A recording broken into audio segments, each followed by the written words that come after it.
Here's the pace car coming out, and right in front of him is where the Carlson crash is.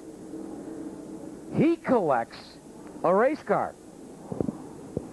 I don't know who's driving the pace car tonight. And if you notice in the film, I pull a gear just before I hit him. Because I'm thinking, I got you here, man. But no one told me it was like checkered flag, white flag. So it's a breakdown in communication. And rather than looking at the flag stand, I'm looking at right where I hit, actually. That was a tough one.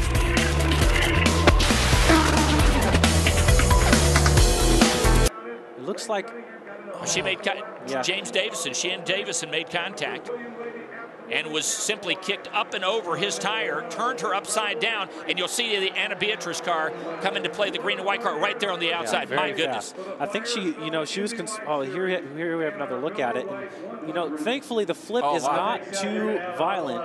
It looked like Davison just understeered up into Pippa. And those flames are usually caused by oil. But look at how much is up on the right front. Oh, yeah, this is that's not good. A little more serious than an oil fire, I'm afraid. Let's get the fire. Wow. Jeez, we got to get her out of there, but quick. Come on, come on. Having a little bit of difficulty doing so. Go, get her out, get her out. Let's get the flames retarded here, shall we? Man. There's an extinguisher bottle. Come on, get it on there. Having just all kinds of difficulty getting her out of the race car. You need to get the head restraint out, and they were trying to do so, but it was binding, and it is very difficult to get out of these cars. Obviously, the team is livid. Yeah. Why do we go nonstop through the brakes? Davey, for good reason. You saw the leader spin and make contact with the wall in the hairpin. Esteban Guerrieri in car number 7 during that commercial break. Absolutely unbelievable. I can't believe we've seen that happen. And what he did, Mike, is he had a 5-second lead, basically, or just almost a 5-second lead, and he still makes a mistake. We've seen him do it at Long Beach. We've seen him do it every wall. The kid is so fast, so fast. Just no place for the 26 machine of Marco Andretti to go, because on the high side, the 22, as we mentioned, of Thomas Schechter, low side, the 82 of Tony Kanaan. They both go through the grass. Unfortunately, Tony gets the worst of that.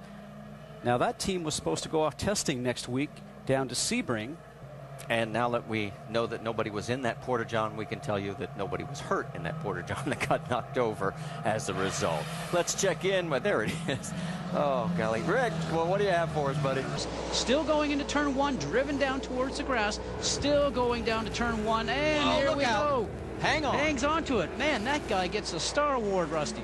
It is still difficult to see why Mario spun and hit the wall backwards with that left side. But then the incident happens behind him with Scott Goodyear and Michael. Boy, as soon as Michael's right front touched Goodyear's left rear, right up in the air. Look at the tire as it goes over the top. Remember what happened Villeneuve earlier? He couldn't stop. Michael cannot stop now. He knows he's in trouble. There's the first impact, tears off the suspension. It's Michael's wheel that goes over the fence. And it is Scott Goodyear on the outside. Look at him duck and turn away. Oh, look at the wheels locked up. Now, let's see where the wheel goes, too. I think it hits Michael. Look at that. He does have hit Michael, contact. and it was launched off the left front of Scott Goodyear's car. Scott Dixon is the leader of this race. They are going to penalize Elio for blocking. But take a look as they come down, and the overhead shot that we saw before is perfect. And if you can stop it right here briefly, there is a lane defined somewhere here that you're supposed to leave open. That's okay where he is now. Now go ahead and roll it. Let the cars roll sort of across the line.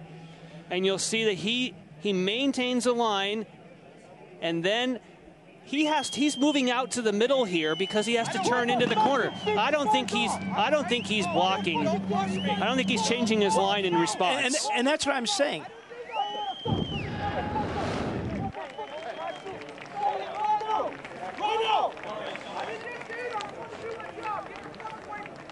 Don't often see Elio emotional like this and angry. That was Kevin Blanche that he was having words with. The reason he is upset is because he did not chop his teammate. He chose a line. Once Will Power swung out, he swung out a little more so he could turn into the corner. Now, if Brian Barnhart has defined a line you don't cross, that's got to be his call. Ah, no, le pega al muro y como... Wow.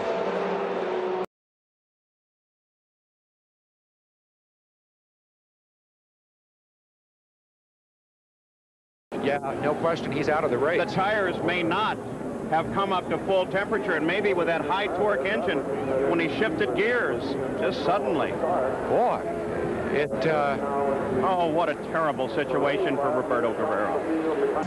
So once again, at the line, 8 laps will remain in the MoveThatBlock.com Indy 225 here at the Magic Mile. Will it be magic for Oriol Servia? Will it be magic for... Oh, we got a spin. Danica Patrick is spun. The 12 of Will Power is spun. The 5 of Takuma Sato is involved. The $67 General Car is involved. The same for the 24. And Davey, gotta wonder about the moisture there as they got on the fuel, on the gas, and Oriol Servia, it looks like is out in front, but Davey, the car started spinning before they got to the start-finish line.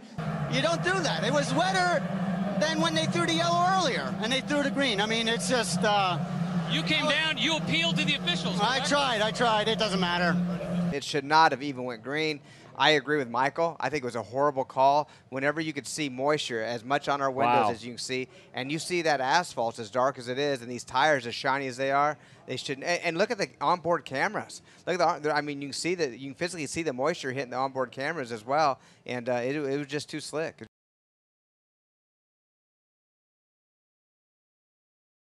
As you can see, Sebastian Saavedra is getting out. He'll have to make the mandatory trip to the infield care center. And I think we'll apologize and for actually, the gesture. Yes, and that is a fine, and probably a fine times two, actually, since he was coordinated enough to do it with both hands.